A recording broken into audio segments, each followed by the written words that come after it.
asasi ing dalam akhirat maring wong mukmin belaka. Alhamdu utawi kabeh pangalem, kabeh pujian iku lillahi tetep kaduwe Gusti Allah. Sifate Allah Rabbil Alamin kang mengerani wong alam kabeh.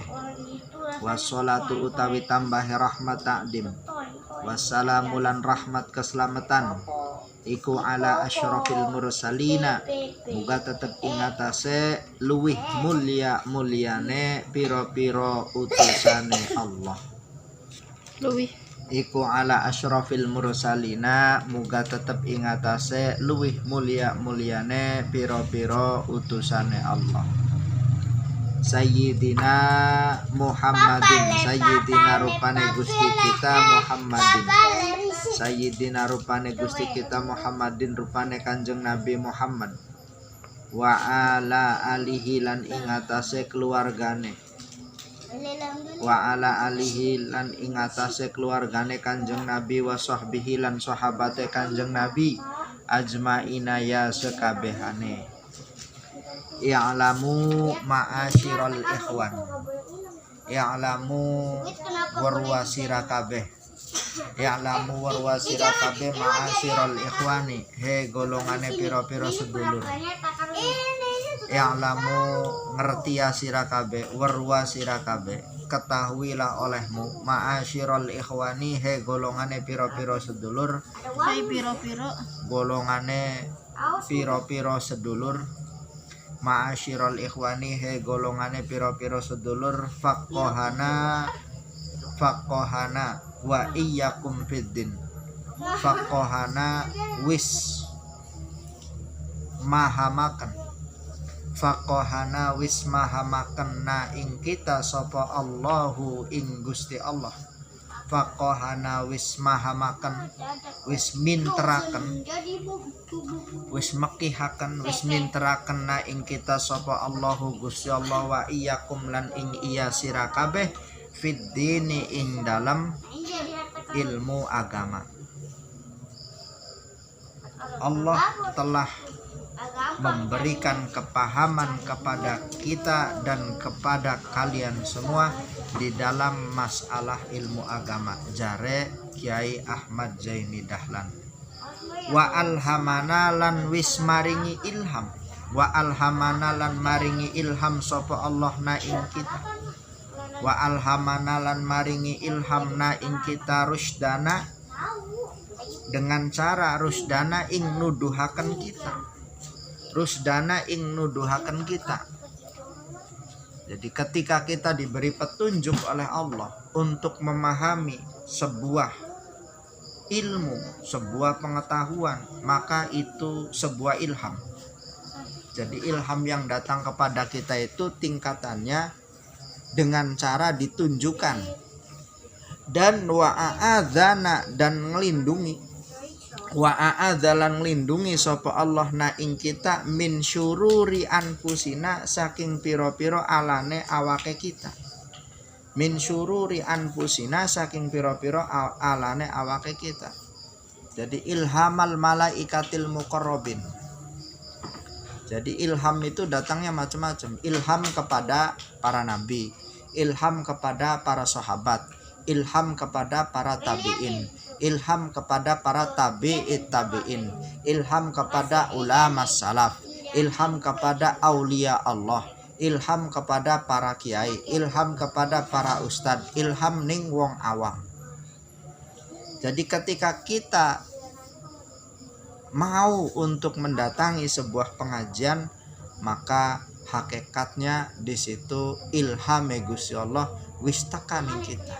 Artine wis teka habae lakukan di sebuah pengajian. Kenapa? Karena ngaji itu sesuatu yang memberatkan bagi orang-orang awam dengan segudang alasan. Sibuk, repot, beli kiyeng, pegel, langka waktu, dan lain sebagainya. Jadi itu alasannya. Min syururi anfusina, dan Allah melindungi dari kejelekan-kejelekan diri kita. Anna sholata imaduddin, titik garis baru, anna sholata satuhune sholat iku imaduddini tiange agama. Sholat iku imaduddini lir kaya umpamane tiang agama. Jadi sholat diibaratkan sebuah tiang.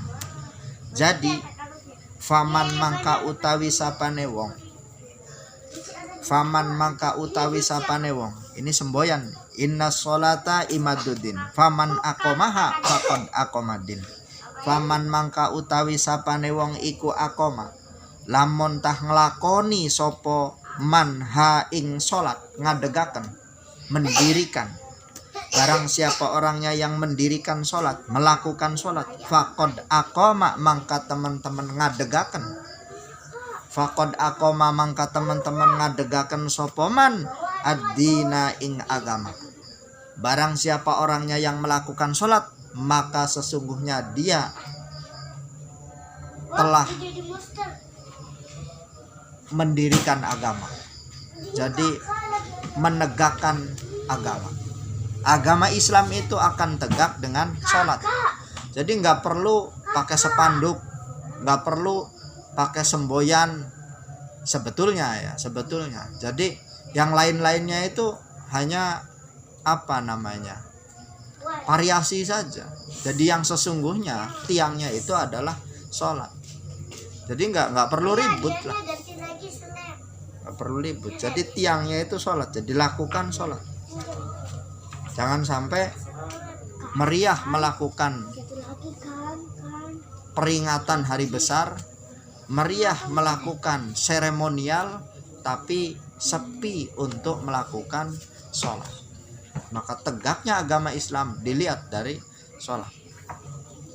Pernah satu waktu ada beberapa peneliti dari Amerika meneliti di Indonesia. Yang diteliti orang Indonesia yang beragama Islam. Ditelitinya apa? Yang diteliti sholatnya. Dan ketika dia meneliti sholat itu, yang diteliti bukan sholat maghrib, bukan sholat isya, tapi yang diteliti adalah sholat subuh. Jadi penelitian itu dia teliti sholat subuh. Kenapa? Karena kalau sholat subuhnya saja sudah dilakukan, berarti sholat maghrib dan sholat duhurnya insya Allah dilakukan. Itu. Jadi terberat sholat subuh. Jadi kalau melihat hidup dan tidaknya sebuah surau, ya, maju dan tidaknya masjid dan musola, maka lihatlah jamaah sholat subuhnya. Kalau sholat subuhnya tidak ada atau sholat subuhnya tidak terdapat jamaah, maka tempat tersebut mengalami sebuah kemunduran. Begitupun kehidupan di rumah, ya. Maka rumah yang mendirikan sholat subuh adalah rumah yang akan tegak dan akan kokoh. Karenanya banyak amalan dilakukan pada waktu subuh. Bismillahirrahmanirrahim. Faman aqamaha faqad aqamaddin, waman adha'aha faqad hadamaddin, waman adha'a, waman utawi sapane wong iku adha'a lamun tah nyia-nyia akan sapa man ha ing salat, faqad hadama mangka teman-teman ngancuraken sapa man ad-dina ing agama. Barang siapa orangnya yang menyia-nyiakan salat, maka sesungguhnya dia telah menghancurkan agama. Jadi janganlah ribut masalah seremonial, tapi sesungguhnya yang paling diperdulikan adalah sholat. Karenanya udah, yang kita jaga sholat saja dulu, yang lain-lainnya nanti. Kenapa?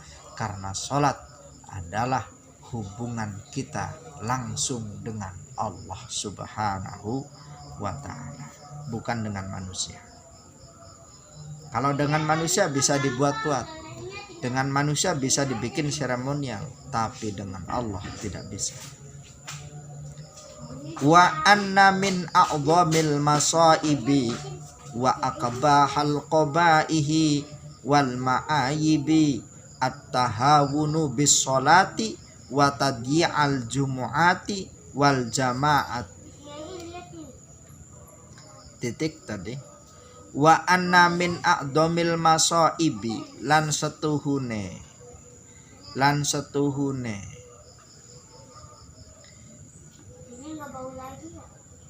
iku setengah saking luwih agung-agunge piro-piro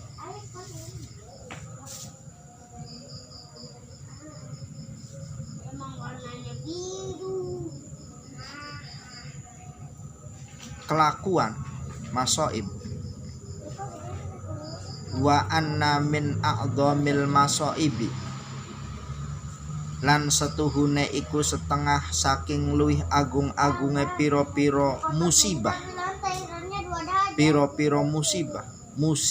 yang terbesar. Wa akba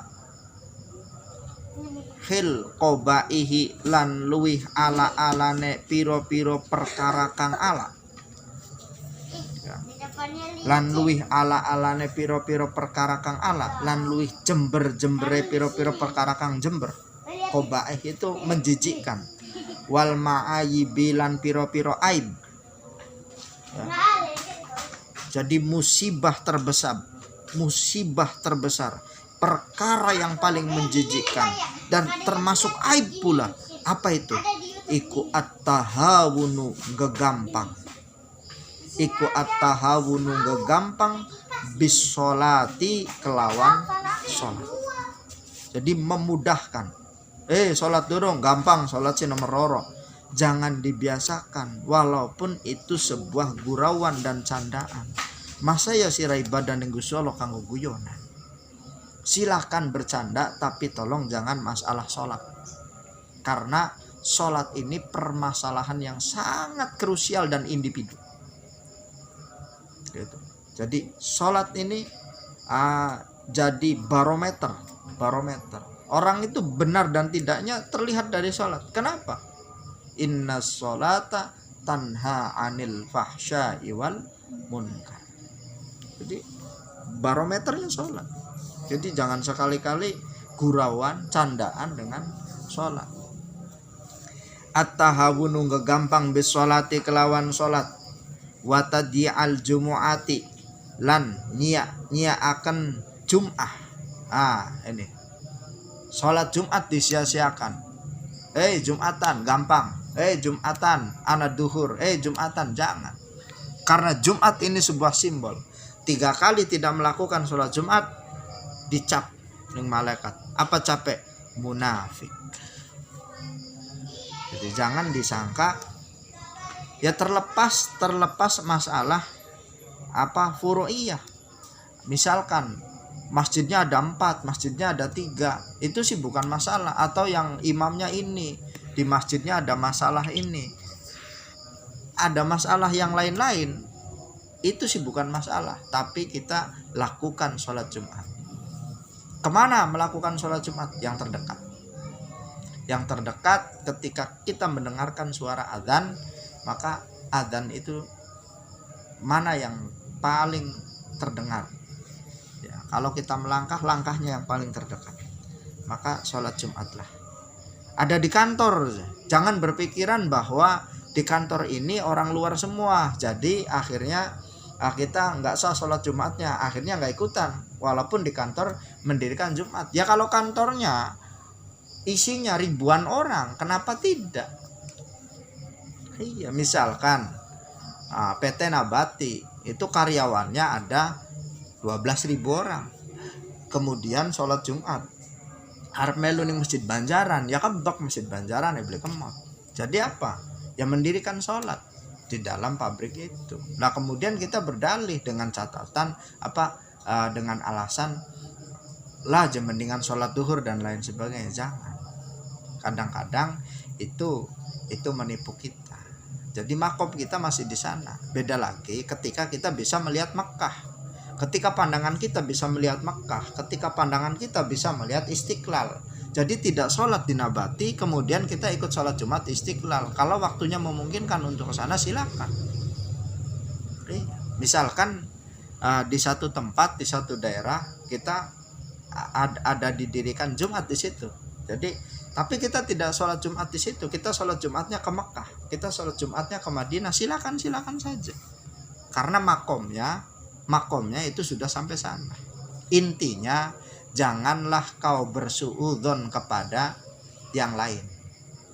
Jadi perkara sholat ini perhatikanlah dirimu, jangan sampai kita riweh, repot mempermasalahkan orang lain, sedangkan diri kita itu terlena gitu. Jadi ini nasihatnya untuk diri sendiri ya. Jangan menilai orang lain. Ketika ada orang tidak sholat Jumat, lah itu bukan masalah kita. Kita ingatkan, kita kasih tahu. Tapi kalau dia punya dalih yang lain, ya wallahu a'lam. Gitu. Kalau dengan alasan bajunya kotor nggak dibawa lagi kerja gitu, kan kayak misalkan kuli bangunan pas sholat Jumat terus bajunya kotor, emang nggak apa-apa nggak sholat Jumat? Alasannya tuh nggak ada bajunya, baju yang dipakainya tuh kotor. Ya pinjem. Kalaupun bajunya kotor, Sayyidina Umar itu pernah mau mengimami Jumat. Sayyidina Umar itu mencuci bajunya kemudian menjemur, dan ketika berangkat ke masjid itu menunggu jubahnya kering, sekelas Sayyidina Umar. Lalu ketika kita kuli bangunan alasannya bajunya kotor, berarti kita nggak sholat dong. Itu sudah jelas alasan seperti itu sudah menyepelekan. Untuk kerja dia ada baju kerja, tapi untuk sholat dia tidak ada baju sholat. Ingat, sholat itu dipertanggungjawabkan nanti itu paling utama di atas kerja. Jadi kerja itu nomor sekian. Ya, berapa sih gajimu sampai berani meninggalkan sholat? Kan pertanyaannya seperti itu. Jadi itu alasan yang tidak nyambung. Masuk akal Ya ya? iya nggak nyambung. Karena apa? Lagi kerja aja, lagi kuli bangunan. Ya wong ning sawah gak pada baik, kotor. Begitu sholat Jumat, makanya ya ketika hari Jumat maka kalau bisa jangan lakukan kegiatan apapun yang sekiranya nanti mengganggu sholat Jumat.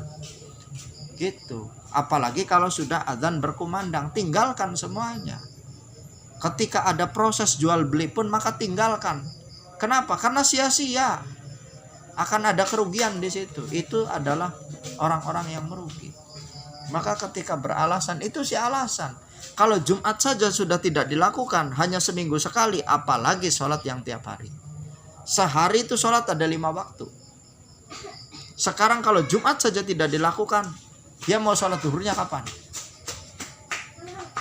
Pasti tidak sholat zuhur dan pasti tidak sholat asar. Itu si alasan. Ketika puasa, kenapa kamu tidak puasa bulan Ramadan?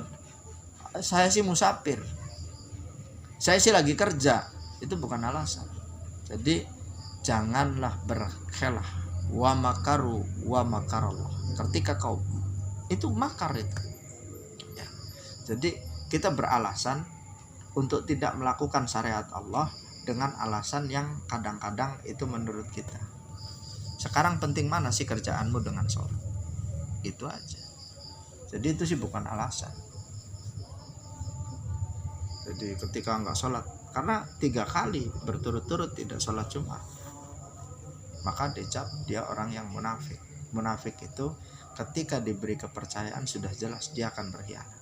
Nah ada juga kan ya, kalau udah 3 kali aja berangkat, nanti kalau 3 kali lagi ya nanti berangkat lagi. Jadi kan 3 kali, kalau udah 3 kali mau 3 kalinya nih kan dicap munafik. Jadi pas ketiga kali berangkat, nanti Jumat berikutnya enggak, nanti ketiga baru berangkat lagi. Ya boleh-boleh saja, silakan, itu sih urusan dia. Tetapi jangan ibadah kepada Allah itu mempermudah, itu at-tahawun. Berarti sama aja ya? Sama aja.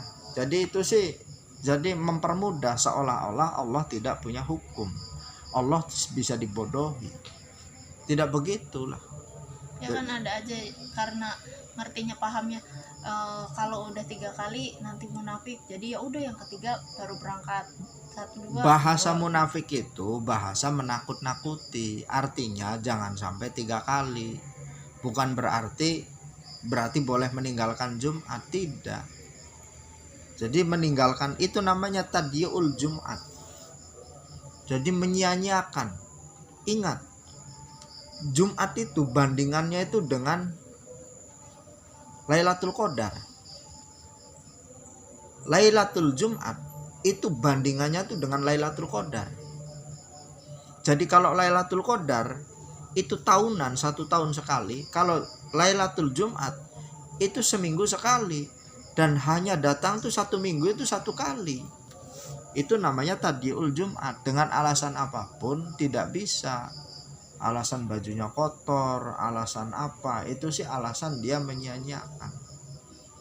Maka ketika ada alasan itu, biasanya dalam kehidupannya dia akan disusahkan dalam masalah sandang.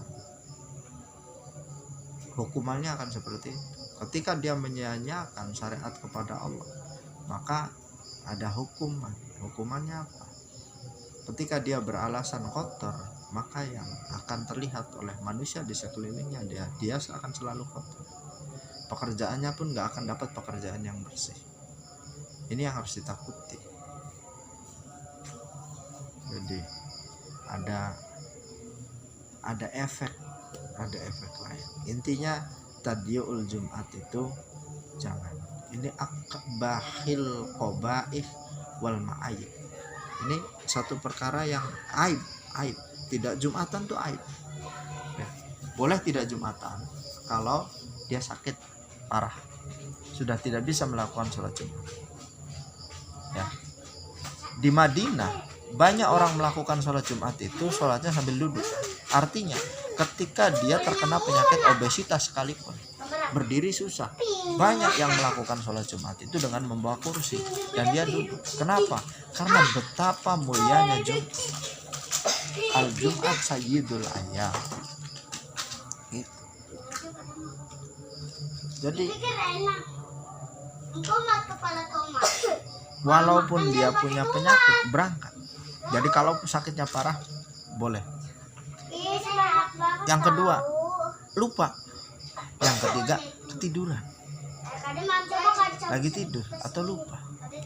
Silakan saja. Makanya ketika kemarin ada wabah corona, boleh tidak meninggalkan Jumat? Boleh, tapi dengan catatan prosedural dari pemerintah setempat, dari kodi, dari hakim. Siapa? KUA-nya, camatnya, bupatinya. Dia melarang sholat Jumat, maka tanggungan tidak sholat Jumat ini adalah sama pemerintah setempat. Itu iya, itu karena terkait wabah. Makanya pelarangan sholat Jumat itu tidak serta-merta gampang begitu saja. Dengan banyak pertimbangan, dengan banyak tinjauan. Gitu. Sekarang sih ekstrim, hitung-hitung. Semua orang hidup tuh akan mati. Jadi ketika melaksanakan sholat Jumat, ya tidak boleh. Tapi ke pasar tetap berangkat, kerja tetap berangkat. Apa bedanya? Ya, apa bedanya? Berarti kita ini untuk beribadah kepada Allah ditakut-takuti, tapi kalau untuk mencari makan, hanya berhubungan dengan perut, dengan badan, kita ada keberanian. Bukankah bertemu dengan Allah itu akan kekal dan selamanya? Menuju kepada Allah itu adalah kekal dan selamanya. Jadi mual ketemu, dia nggak akan ke sana. Intinya lakukan syariat itu, jangan kau langgar. Jadi 1000 alasan orang tidak mau melakukan. Sahabat Umar punya jubah cuma 1, mau ngimamin Jumatnya rada telat. Kenapa? Karena nunggu jubahnya kering. Kita bajunya banyak, alasannya bajunya kotor. Kalau tahu ini hari Jumat, mau Jumatan di tempat kerja, maka apa? Ya bawa salin. Alasannya ketinggalan, kan ada alasan ketinggalan. Ya berarti pulang. Seharusnya ya. Pulang. Jadi nggak ada alasan tidak sholat loh, kecuali lupa dan mati. Boleh tidak sholat, maka kamu saya sholati. Jadi perkara sholat ini sebetulnya perkara inti, perkara pokok, tapi jangan diributkan. Perkara inti. Jadi kalau melihat orang itu, lihat sholatnya. Dia jujur nggak? Lihat sholatnya. Gampang. Iya. Kalau dia udah nggak sholat, jangan dipercaya. Iya, jangan dipercaya. Nggak percaya buktikan. Kecuali dia bukan Islam, dia non Muslim. Jadi kalau dia Muslim, dia tidak sholat, jangan percaya deh. Jangan percaya. Kenapa? Innas sholata tanha anil fahsya'i wal munkar.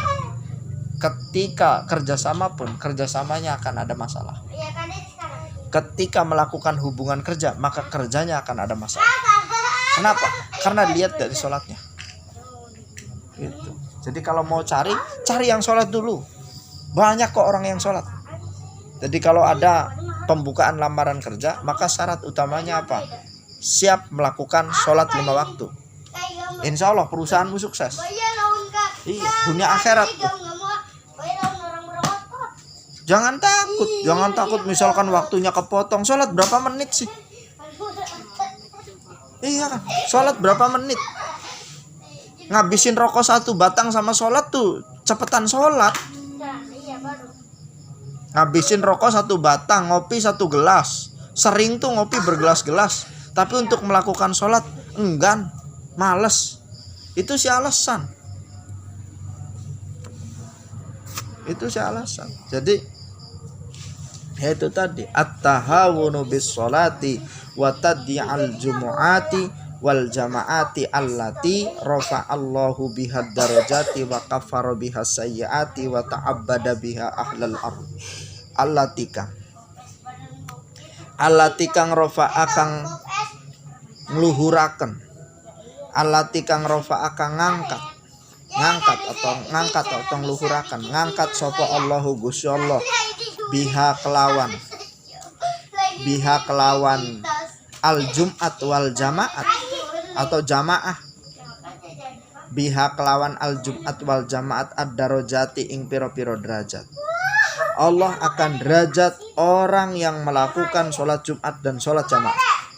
Wa kafaro dan lebur sapa Allah, wa kafaro lan lebur sapa Allah biha kelawan al jum'at wal jamaat as-sayyiati ing piro-piro kaalaan atau al jamaat as-sayyiati ing piro-piro kaalaan. Orang karakternya nggak baik, gampang dijak aja sholat jamaah. Kalau setiap waktu dia sholat jamaah, karakternya berubah. Nggak percaya, buktikan. Tapi permasalahannya ada orang yang ketika diajak sholat tuh marah. Jangan sok ngatur dengan 1000 alasan, suruh sholat nanti. Jadi kak begini, kalau waktu udah datang, misalkan waktu udah maghrib, maka dimanapun tempat kita sholat ya di situ. Kalau tidak di situ, di masjid terdekat. Gitu, di masjid terdekat.